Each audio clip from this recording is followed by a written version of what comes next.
Maka di dalam perayaan Kamis ini, selain kita bersyukur kepada Tuhan dan juga membawa serta doa untuk Israel kekal Bapak Paus yang kita kasihi, dan pada malam hari ini perayaan Kamis akan dipimpin oleh Romo Simon Manubin Nemesin. Satu masuk ke hadiratmu, bawa persembahan ke tempat kudusmu, pujian tunaikan sembahku berikan bagimu Allah yang mulia. Dalam nama Bapa dan Putra dan Roh Kudus. Rahmat kita Yesus Kristus, cinta kasih Allah dan persekutuan Roh Kudus bersamamu. Saudara-saudara yang terkasih, Shalom. Selamat Paskah. Jangan Paskah. Hari ini kita bersama-sama memulai tahun baru sepanjang tahun dari karismatik. Allah Bapa sumber kehidupan, Engkau selalu menambah anggota baru dalam gerejamu. Semoga kami umatmu ini hidup sesuai dengan sakramen baptis yang telah kami terima dalam iman, dengan pengantaran Yesus Kristus Putra Tuhan kami, yang bersama dengan kita dalam persatuan Roh Kudus hidup dan berkuasa Allah sepanjang segala masa. Amin. Bacaan dari Kisah Para Rasul. Pada hari Pentakosta, Rasul Petrus berdiri bersama 11 rasul. Dengan suara nyaring dia berkata kepada orang banyak, "Hai kamu orang Yahudi dan kamu semua yang tinggal di Yerusalem, ketahuilah dan camkanlah kata-kataku ini. Demikianlah sabda Tuhan. Syukur kepada Allah." Yang terjadi dalam hidupku ini tak pernah aku ragukan kasih-Mu Tuhan.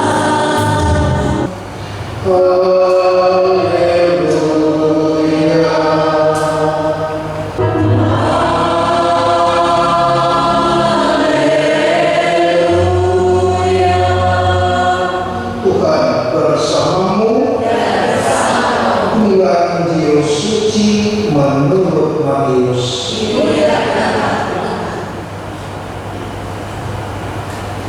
Pada waktu itu perempuan-perempuan pergi dari kubur, diliputi rasa takut dan sukacita yang besar. Mereka berlari cepat-cepat untuk memberitahukan kepada para murid bahwa Yesus telah mati. Demikianlah sabda Tuhan.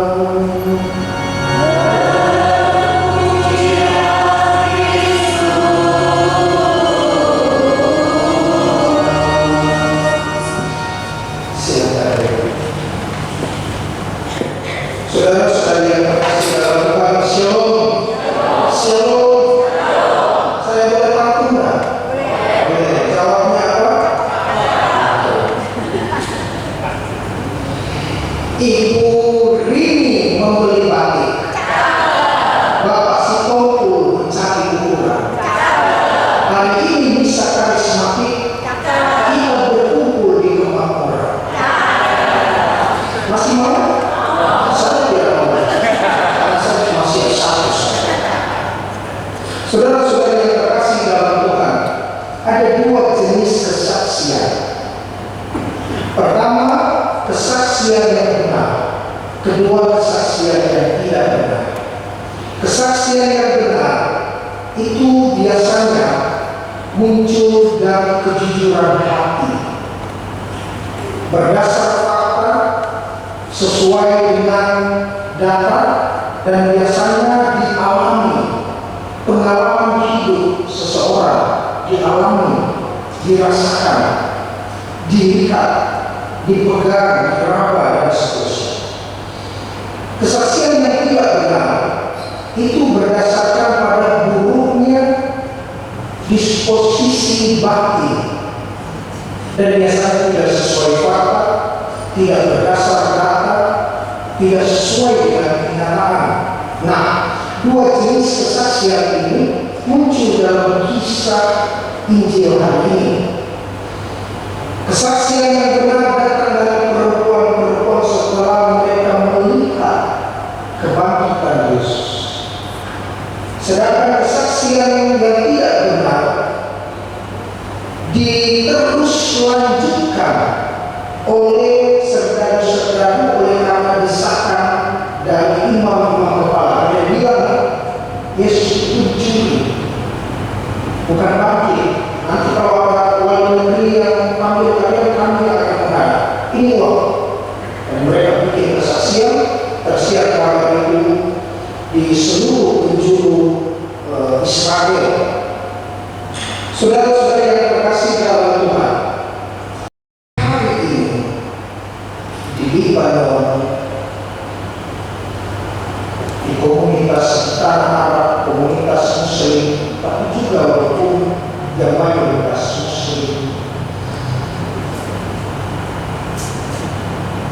karena public area seperti mall itu adalah tempat umum, maka dinyanyikan juga kalau Natal dinyanyikan lagu Natal, kalau Paskah walaupun di Libanon diminta dalam Paskah, kalau masih komani baik dengan wawata mau tabi mau wawata ayata ilahina fiqhu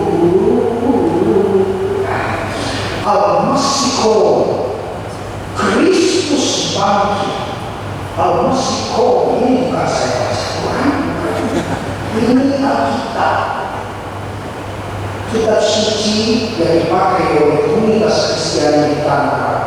Al-Masiko menunjukkan bahwa ta'ala mauta bil maut wa ta'ala lilladzina fil qubur. Kristus telah bangkit dari antara orang mati, diinjak-injak maut, dia telah hidup, dia telah bangkit dari kubur. Ada tiga inspirasi yang saya mau bagikan kepada kita, teman-teman karismatik pada misa ini. Yang pertama, beraksi untuk bersaksi, tapi jangan bereaksi. Ingat, pertama, beraksi untuk bersaksi, tapi jangan bereaksi. Semua orang tahu, apalagi orang Kristiani, yakin, benar yakin bahwa memang Kristus bangkit. Kalau Kristus tidak bangkit, sia-sia iman kita. Kristus bangkit. Tapi ada juga orang tertentu yang tidak menerima fakta ini. Kita juga jangan terlalu bereaksi dengan penolakan tersebut, bahwa apa yang kita alami dan kita rasakan memang harus kita katakan, tetapi jangan paksakan. Saya lagi makan durian, lalu saya mengatakan durian itu, aduh memang kalau sudah orang-orang dulu punya istilah, kalau saya makan durian saya lupa istri, saking enaknya saya lupa suami. Nah, kan masuk saya bikin istilah baru. Kalau saya makan durian saya lupa bahwa suami. Tidak ada istri, tidak ada anak. Tapi apa yang mau dikatakan? Pengalaman yang dirasa, kita katakan, kita sampaikan, dan itu sebuah kesaksian. Kalau orang lain tidak menerima, ya jangan bereaksi. Tetapi apa makna Paskah bagi kita? Ada 3 orang bersahabat dari kecil. Ketika mau kuliah, 2 orang ini orang berada, orang berpunya, sehingga dia bisa kuliah di luar negeri bahkan. Ketika saat ada satu kali kesempatan, bukan reuni, tetapi Paskah bersama, 2 orang yang berbeda dari negara berbeda, pulang kampung, bertemu dengan temannya yang di kampung ini, mereka bertiga bersama. Lalu kata yang satu, memang Yesus Salvator. Dia ini lama Pasca tahun ini bagi saya, katanya, itu sungguh-sungguh Yesus terasa menjadi penyelamat pribadi saya, juru selamat pribadi saya.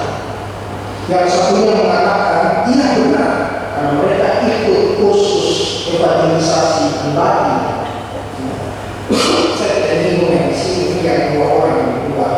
Kalau saya, Yesus sebelum Kristus hadir, orang-orang terpenjara di Sheol. Tapi ketika Yesus turun ke alam maut, dia membebaskan belenggu maut, dan semua orang diangkat, dijamin, dibebaskan dan mengalami keselamatan. Memang Yesus itu sungguh-sungguh penyelamat dunia. Karena mereka bertiga dulu, lalu yang satu cuma dia, dan dia mengatakan, saya tidak tahu, saya tidak belajar apa-apa tentang kursus evangelisasi pribadi, tentang Alkitab, tentang teologi. Yang saya tahu adalah dulu saya seorang pemabuk dan seorang yang suka berjudi. Tetapi setelah mengenal Yesus, saya berubah.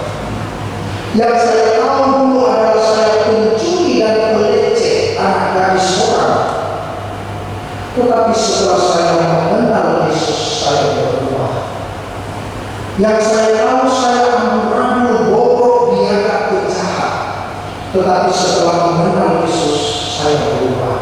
Tahun ini bagi saya, itulah makna Paskah, perubahan yang boleh saya alami, saya rasakan, dan saya katakan, saya saksikan kepada kalian teman-teman. Poin yang pertama sudah selesai, cepat dikorban, tidak apa-apa. Poin yang kedua, Paskah, harga pantas dibayar tuntas. Poin pertama tadi apa? Paskah beraksi untuk bersaksi, jangan bereaksi. Yang kedua, Paskah harga pantas dibayar tuntas. Yesus memilih jalan salib, penderitaan dan kematian sebagai jalan penebusan dosa. Ini pilihan.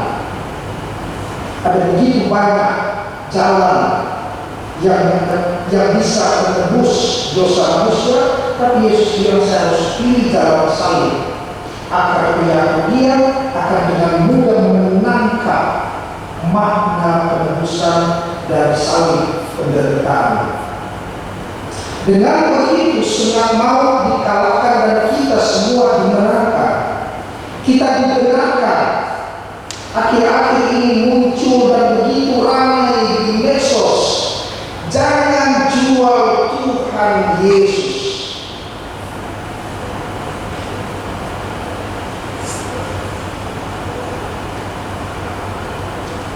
Semelarat apapun, semenderitanya kita, sebobrok apapun hidup kita, sesakit bagaimanapun penderitaan kita, sesulit apapun pergumulan kita, jangan pernah menjual Yesus dengan 30 keping perak hanya untuk mencapai dan menggapai sebongkah logam mulia duniawi. Mau viral, mau artis, mau aktor, oke, lihat sendiri. Apalagi kita yang karismatik, terpleset sedikit sudah ada di sana. Sebagai orang karismatik Katolik, ada ramu yang memang tidak bisa kita langkahi. Hari ini mungkin menjadi satu perenungan terindah bagi kita setelah Paskah. Bapa yang suci menghembuskan nafasnya yang terakhir.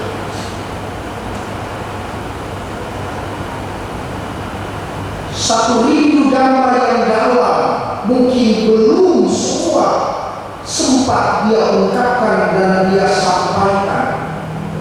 Belum sempat dia seru anjurkan kepada kita, anak-anaknya di berbagai belahan dunia. Tetapi mungkin pesan kasih yang muncul dari Bapa Suci dengan pribadi dan sosok yang begitu lembut mau mengajak kita untuk sentire cum ecclesia, mengajak kita untuk setia dengan gereja.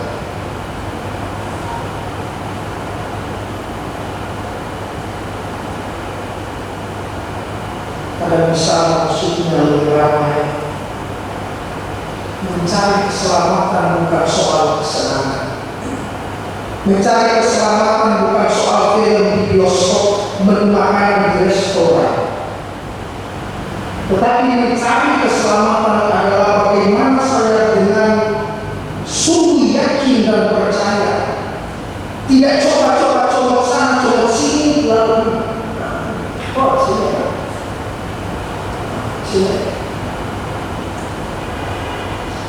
Tetapi sungguh-sungguh makan satu meja bersama Tuhan.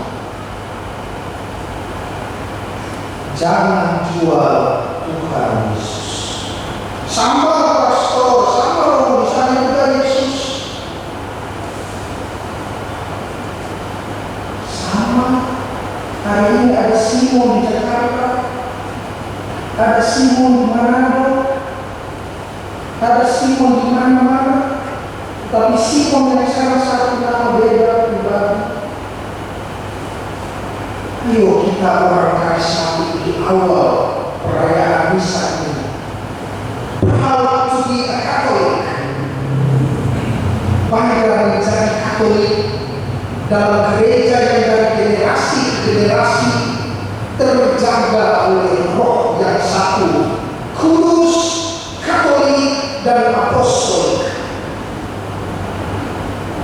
Saya termasuk orang yang karismatik, tetapi saya tidak pernah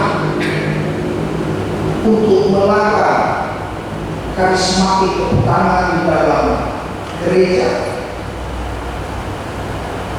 Tetapi rambu-rambu kekatolikan harus sungguh-sungguh tertanam sebagai prinsip di dalam berliturgi, karena apapun ortopraksia yang kita lakukan, ortodoksia dan ortolatria harus tetap terjaga. Apapun hal-hal praktis yang kita bikin, tapi kebenaran iman dan penyembahan yang benar harus tetap terjaga. Harga pantas dibayar tuntas tak terkecuali dalam setiap liturgi aktivitas gereja kita. Saudara-saudari yang terkasih dalam Tuhan, hari ini kita diingatkan oleh Yesus setelah bangkit. Ayo kita ke Galilea. Nanti ketemu di Galilea. Katakan kepada murid-muridku, jumpa di Galilea. Kenapa di Galilea bukan di kemakmuran? Karena di Galilea para murid jatuh cinta, the first love yang pertama kepada Yesus. Mereka tinggalkan semua. Mereka tinggalkan mereka punya tungku hidup, mereka punya dapur nafkah, jawab perahu itu tungku hidup mereka, dapur nafkah mereka tinggalkan. Kenapa? Karena mereka mau ikut Yesus dalam suasana tremendum et fascinosum, mengenalkan Yesus. Dalam bacaan Injil di awal tadi apa dikatakan, perempuan-perempuan ini takut dalam sukacita. Bagaimana takut dalam sukacita? Kenapa orang ketakutan dalam sukacita? Tak tergambarkan mereka punya kegembiraan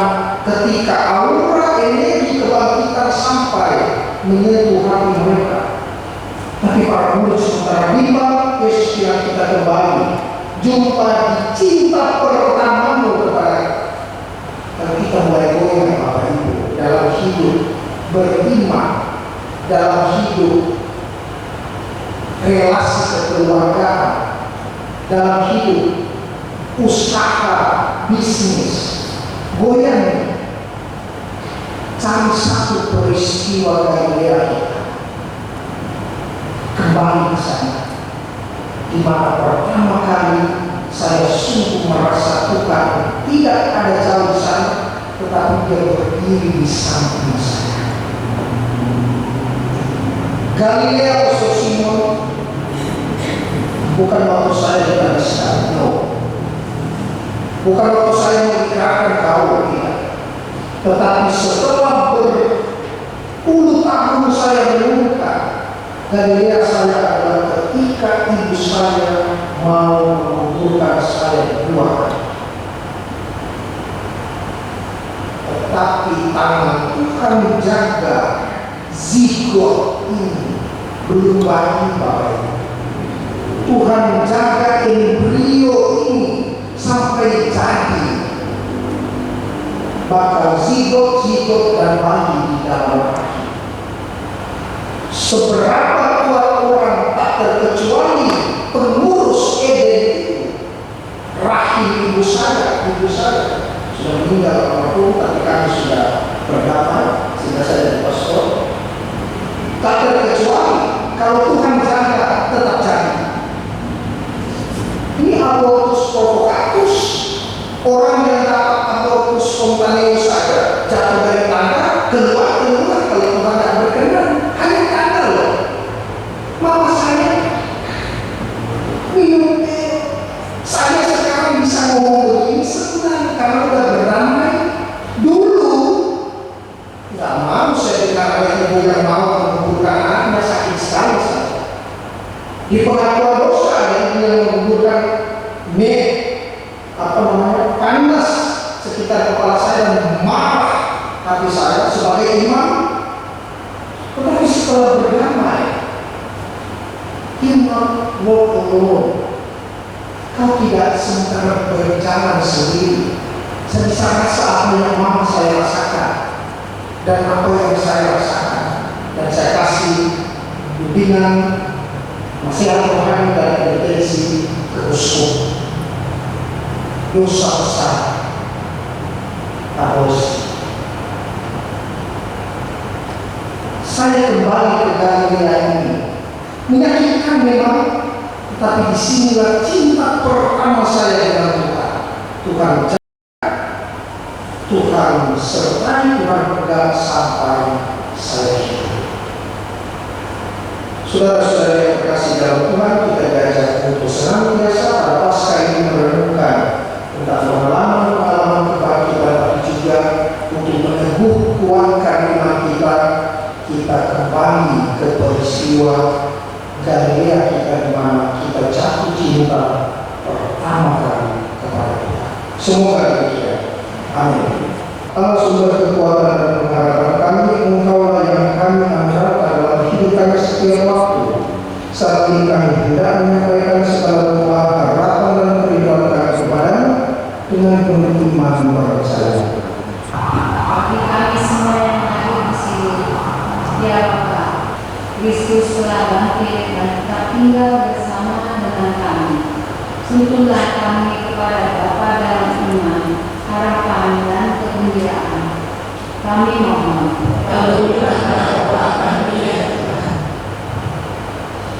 Dan juga berdoa untuk keselamatan arwah dari Bapak Suci Paulus Fransiskus yang menghadap hadirat Tuhan hari ini.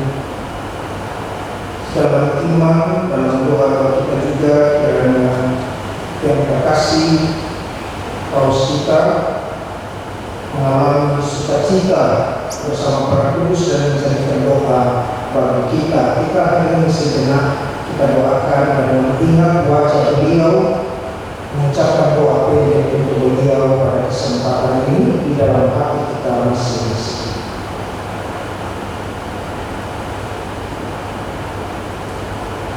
Kami mohon,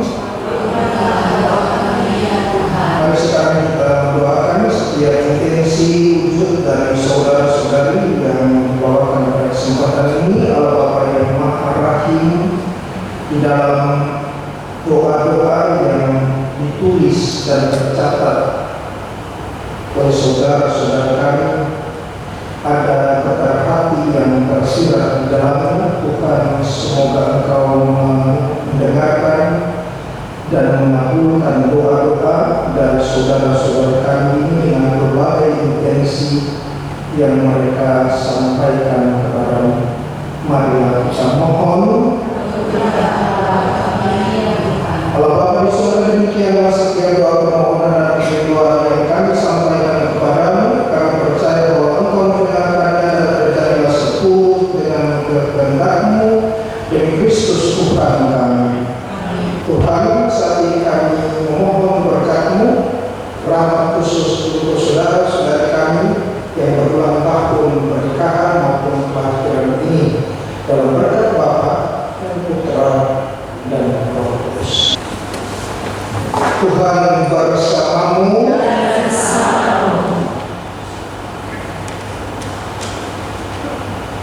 Semoga Allah yang Maha Kuasa memberkati saudara sekalian dalam berkat Bapa dan Putra